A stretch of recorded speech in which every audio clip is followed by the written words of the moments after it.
Madam Speaker, this country made me a promise when I was born. It made the same promise to everyone in this room and across this country. I was born to a 16-year-old single mom who put me up for adoption to two school teachers, and they taught me about this promise. The promise was that anyone from anywhere could do anything, that hard work would earn a powerful paycheck, they would buy you good food and a decent home in a safe neighborhood. It's that promise that brought my wife's family here as refugees from Venezuela. 6 people in a 2-bedroom basement, working-class Montreal apartment. Her dad up at the crack of dawn to hop on the back of a pickup truck and go out into the middle of a farm field and pick fruit so that he could pay the rent. Today, her brothers are a soldier, a carpenter. Her sister is a nurse. Her father has a business with his wife, and they have all succeeded. The promise was kept. It was that promise that got me into politics in the first place, and I was very proud to be part of a government that not only kept the promise, but expanded it. With the lowest inflation in almost half a century, incomes after tax and inflation that went up 10%, we cut the GST, we balanced the budget. We did it all while increasing health care transfers faster than any government since that transfer.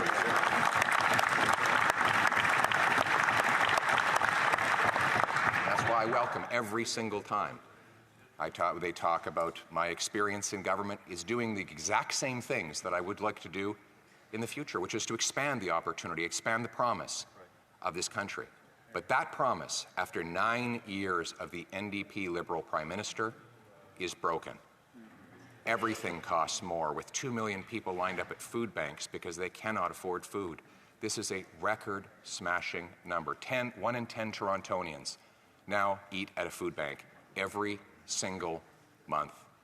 Housing costs have doubled, so that 2/3 of young people believe they will never be able to afford a home. That has never happened in Canadian history. And we see it most tragically in our streets, where there are now 1,800 homeless encampments across Canada, across Ontario, 35 in Halifax. Quaint, beautiful, once prosperous Halifax has 35 homeless encampments. The Prime Minister admits in his own press releases 1 in 4 kids are not getting enough food. Malnutrition and diseases linked to it that had long ago been eradicated are making comebacks. We've lost 47,000 people to drug overdoses, more than we lost in the Second World War. These numbers are stories. They are human lives. When the NDP says, all these people can just wait, we don't need to fix these problems now, we could just delay another year and let thousands more die, thousands more lose their homes and move into dangerous tent encampments. Thousands more become addicted to government-funded drugs or be killed by a rampant career criminal released once again for the 76th time to unleash chaos in our streets. They say wait to those Canadians who are suffering the pain of a brutal economy, the worst economy since the Great Depression. The per capita GDP, that's income per person, is down more than at any time since the Great Depression. In fact, our economy per capita is smaller today than it was 10 years ago. Our income per person has dropped more than any other G7 country since 2019, the year before the pandemic, while the American economy has grown 19%, right next door. The gap between our per capita GDP and the Americans is now worse than at any time since at least World War II, and according to one Liberal economist, Trevor Tom, the worst in a century.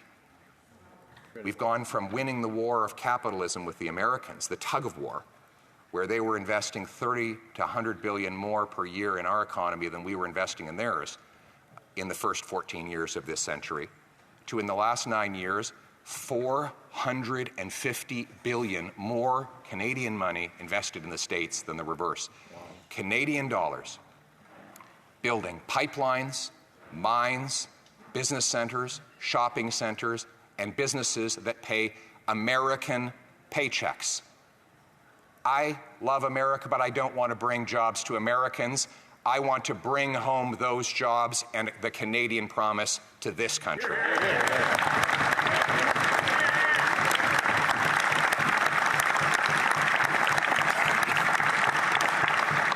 And that's why we have a common sense plan to axe the tax, build the homes, fix the budget, and stop the crime. Axe the tax.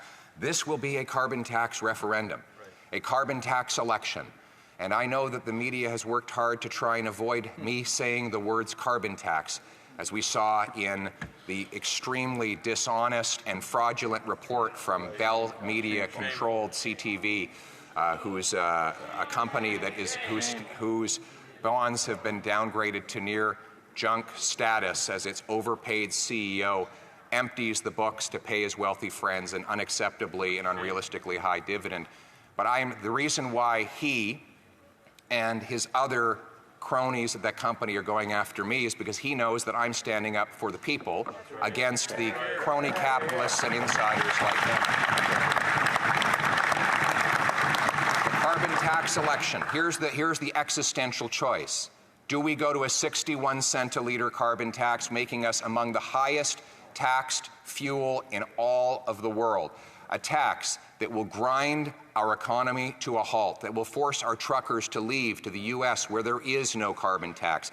Nobody left to bring goods to our grocery store, parts to our factories, jobs to our people. It will be a nuclear winter if this happens. That's why common sense conservatives will axe the tax.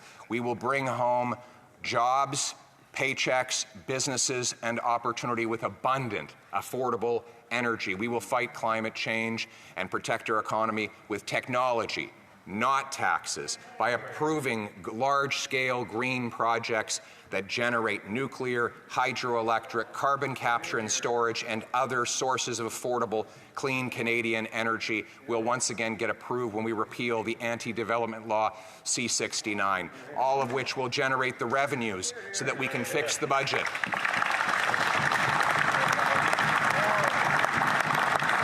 We will fix the budget by unleashing massive growth through the elimination of bureaucratic barriers and firing gatekeepers so that our projects can get built, setting the goal that all three levels of government should aspire to have the fastest building permits in the entire OECD. After 9 years of tax increases on entrepreneurs and calling businesses tax cheats, we will pass a bring it home tax cut to lower the burden on work, savings, and investment so that we bring home powerful paychecks and production to this country, lower, fairer, simpler taxes. We will cap government spending with a dollar-for-dollar law that requires we find $1 of savings for every new dollar of spending. We'll cut bureaucracy, waste, and consulting contracts so that we can get the budget close to, or hopefully on balance as soon as possible to bring down interest rates, inflation, and debt. And finally, we will unleash the construction of homes by incentivizing municipalities to grant faster permits, free up land, and speed up and to cut development taxes so that we can build in safe neighborhoods with jail, not bail, for repeat violent offenders, to bring home the promise of Canada of a powerful paycheck that earns affordable food, gas, and homes in safe neighborhoods where anyone from anywhere can do anything. The biggest and most open land of opportunity the world has ever seen. That is our vision. That is our purpose. Now, let's bring it home.